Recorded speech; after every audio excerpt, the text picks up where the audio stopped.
The presence of Indians have become a significant and controversial factor in the divide between Make America Great Again.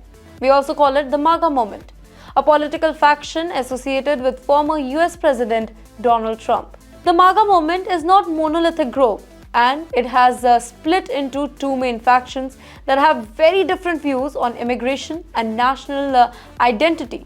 With that, they also have opinion on the role of India in shaping America's future. Indians have become the focal point of this civil war within Maga, with both sides using the country as a case study for their broader ideology about America's identity and future. On one side of Maga, known as the Economy First faction, believes that America's greatness is best restored through policies like tax cut and focusing on business expansion. Now, this particular group advocates for reducing the United States' external obligations and unleashing the power of business to drive national success. They argue that one of the key to achieve this particular vision is by hiring the best talent from around the globe, including from countries like India. The Economy First group sees migrants, particularly those from India, as valuable asset who can contribute greatly to nation's growth, particularly in technology and innovation. Now, Indian immigrants in particular are seen as a model minority due to their high level of education, skills, and entrepreneurship.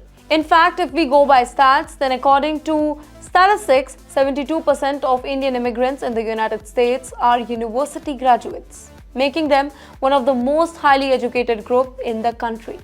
Additionally, Indians are among the highest earning migrants group in the US, and their involvement in tech sectors have been very important to nation's success. Indian Americans have founded about 25% of Silicon Valley startup over the past 25 years we are talking about, and they have led some America's largest tech companies including Google, Microsoft, IBM, and Adobe. Now, this success in the tech industry helps explain why the Economy First faction and Maga are willing to support Trump's appointment of several Indian Americans to key leadership positions within his administration. Let me give you an example. Trump nominated Jay Bhattacharya to lead the National Institute of Health, Kashyap Patel to head the FBI, and Vivek Ramaswamy to co-lead an advisory commission aimed at cutting the federal budget. Now, these appointments reflect the Economy First faction beliefs that skilled Indian Americans can actually contribute significantly to the nation's success. However, there is another faction within Maga, the white nationalist faction. That particular faction takes a very different view on immigration, specifically when it comes to Indian immigrants. This group believes that America's greatness should be tied to its Christian European roots, and they are deeply concerned about the impact of immigration from countries like India. They argue that immigrants from non-white countries, particularly from India, where only about 2 to 3% of the population is Christian and few people are white, pose a threat to America's traditional cultural identity. For this faction, immigration is seen as a dangerous force that can dilute American value and change the country's cultural makeup. One of the flashpoints of this particular group was the nomination of Sriram Krishnan, a Chennai-born venture capitalist, to a senior policy role in the government. Krishnan had worked with Elon Musk and had been a strong advocate for skilled immigration, particularly in fields like artificial intelligence.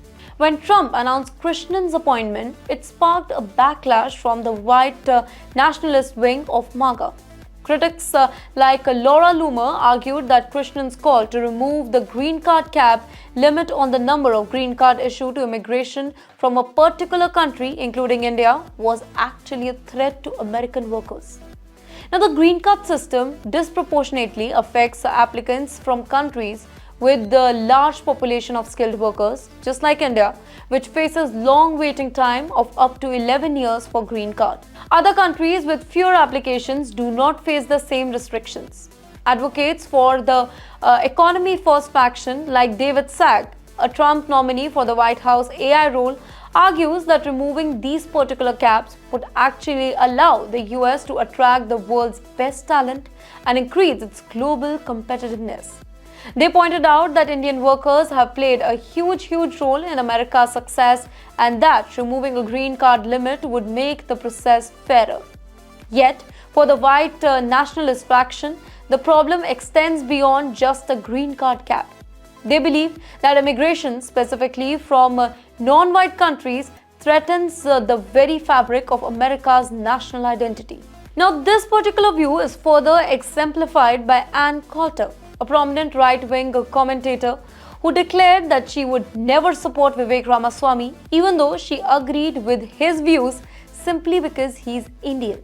In fact, this racial discrimination has been very evident in the responses to Ro Khanna and Sri Thanedar, two Democratic politicians of Indian descent who have faced widespread racist attack for advocating for immigration reform and benefits of skilled immigration. Let me give you an example.